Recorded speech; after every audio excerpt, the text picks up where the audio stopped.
country now trace their roots back to what is often called the Low Country, which is the Gullah Geechee Nation. They were forcibly migrated by plantation owners to this upper part of the state. Or some of them, when Reconstruction came, they were midway. They weren't on the islands, but they were just around that St. Johns River area. But then there came industrialization, all these factories y'all had, so they started migrating to get somewhere close to work. Work is a big word amongst Gullah Geechee. They read you from a lead one. Ain't nothing wrong with work. What did the Bible say? Man that don't walk, eat. They ain't that woman, but that same thing for her too. All right? Don't eat. So, therefore, I ain't see no rice or y'all there.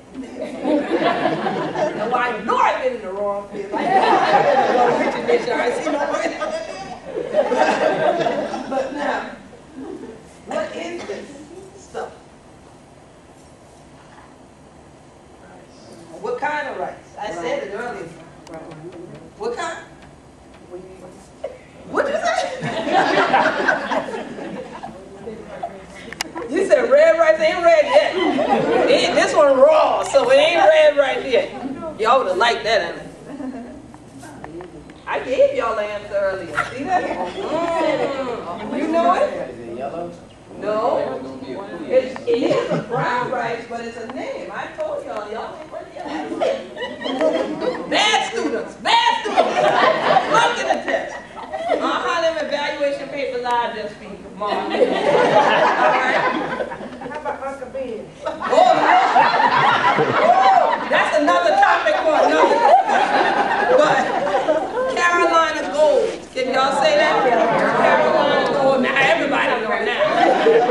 Yes, Carolina Gold. All right, that is the specific type of rice that was grown throughout the Gullah Geechee Nation. Now, what's this stuff?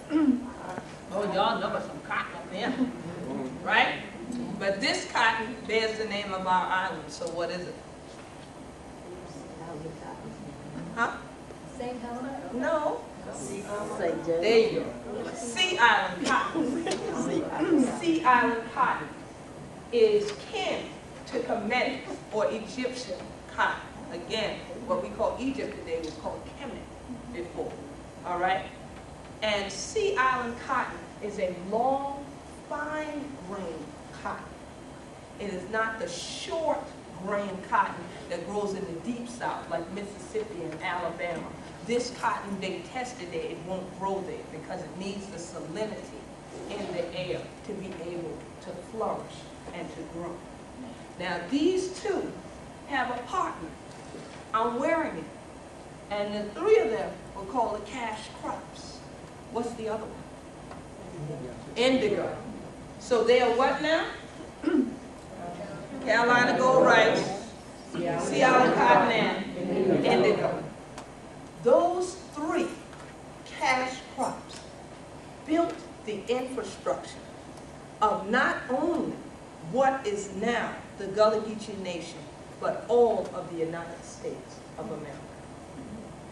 Between the sale of those products and the sale of African peoples built the infrastructure of all of what is now the United States of America. And interestingly enough, more often than not, if you hear it at all, what I just said, you only hear it during this month because this month is what? Black History. And the 29th of February, they don't even want to do programming if it's a leap year. March 1st, done. I promise you, I'll be black March 1st. I promise. But people have separated us from the link and then seen as if the only time you should relink is Black History Month. But wherein for Gullah Geechees, every day is a day to celebrate, as we say, who we be, you see. Because we know that it's a blessing to have endured the transatlantic slave trade, to have endured and survived the Civil War, which is the sesquicentennial year of the Civil War right now.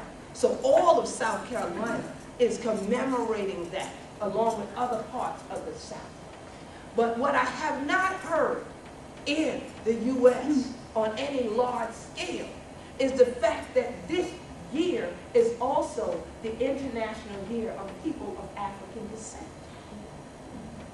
So I would love for people to expand out and realize and recognize that, and all year celebrate, communicate, have educational workshops, view things, read books without a Kindle.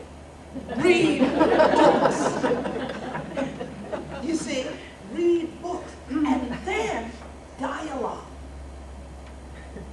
Because for so long, the reason people told us during chattel enslavement, and then during the Reconstruction era, especially during the Reconstruction era with missionary schools being founded, that we had no value, was because people came in and did the opposite of what Scripture says. My favorite proverb of all proverbs is wisdom is the principal thing. So get wisdom. And all thou get understanding. My mother always said, understanding, the greatest thing in the world. And so when you have an understanding, and I often like to say an overstanding because we've been under too long. All right. Then you can now accept that common sense didn't just come into the world the day you were born. And that you're not the only person God sent to earth that has any sense at all and has any gifts at all or any talents at all. And you start to realize the more that we all bring our gifts and our talents together, the stronger we are. Because if you can tell me about your culture and I can learn from you and I tell you about mine, you might find out there's more that we have in common than there ever was that we didn't. So there's nothing to fear.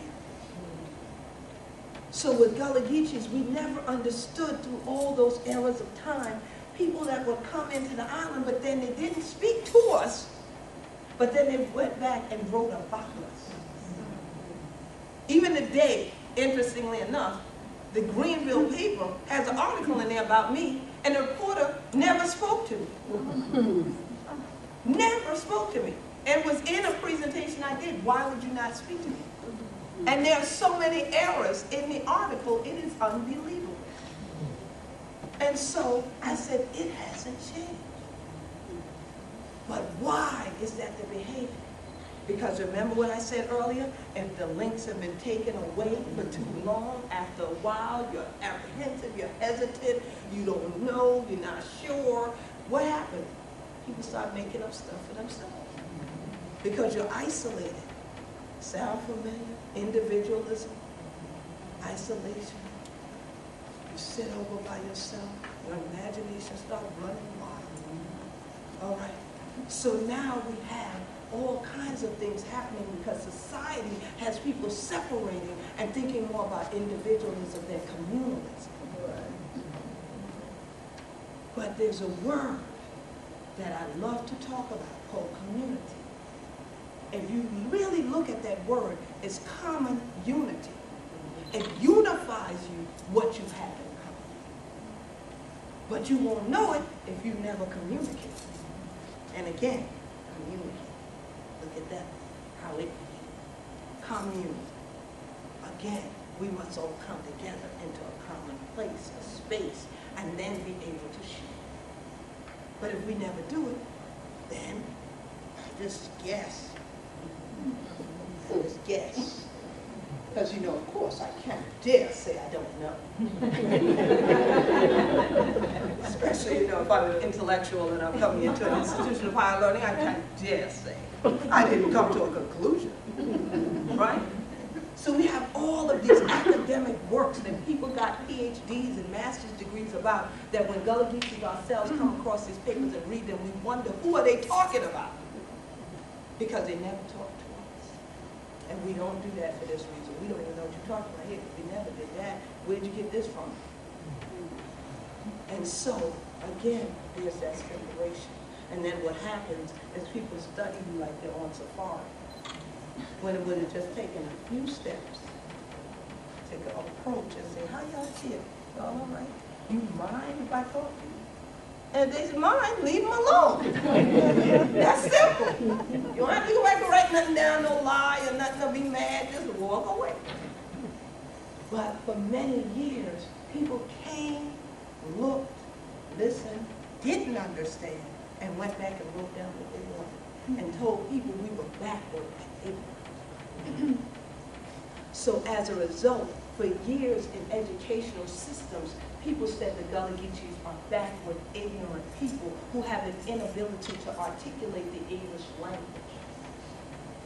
So as a result of being told that a number of times in your life, much less when someone starts adding a beating to it and telling you don't speak that way, don't say that, you won't go anywhere in life if you keep that up. Quit doing it. So at first on the mind, they crack it and keep like this, and then you find the class and say, look at that child over there, look here, don't say it, quit saying it. Well, look here, I just gonna sound like this, it's don't do it, quit doing it. Well, look, I was just saying that the children are over there. And after a while, you can't even speak to your family, even if you did come back home. So now the link is rusted, because he can't connect it there, but he can't hold it on. You can hook it back, and after a while it just drops loose. And meanwhile, all those links are still. They know something's missing, but they don't have the tools to put it back. And so our existence has been one that, as you'll see on our national flag of the Gullah Geechee Nation, it says, we be Gullah Geechee anointed people. When we came up with the national flag, and that was the vision that came through our Minister of Information, Elder Carly Town, we be Gullah Geechee anointed people. We felt the power and the energy of that state. And I lived to feel that power and energy when that flag comes in ahead of me, or that flag is waving where I'm standing on a stage or anywhere. Or even when I went to the Virgin Islands, they set for and had the flag blowing above the island as I arrived on a boat. That anointing is what we know has kept us sane, alive, and connected, and no longer ashamed of who we are. And I say no longer because for a long time, people didn't want you to know they were Gullah Geechee. So they would come into an arena like this and just don't speak to anybody. Or speak to one or two people, just, hi, how are you? And that's it. Because why? When they get home now, look, y'all, yeah, I know you want me to fly on the floor and that thing is big. I think this y'all talking about a donkey?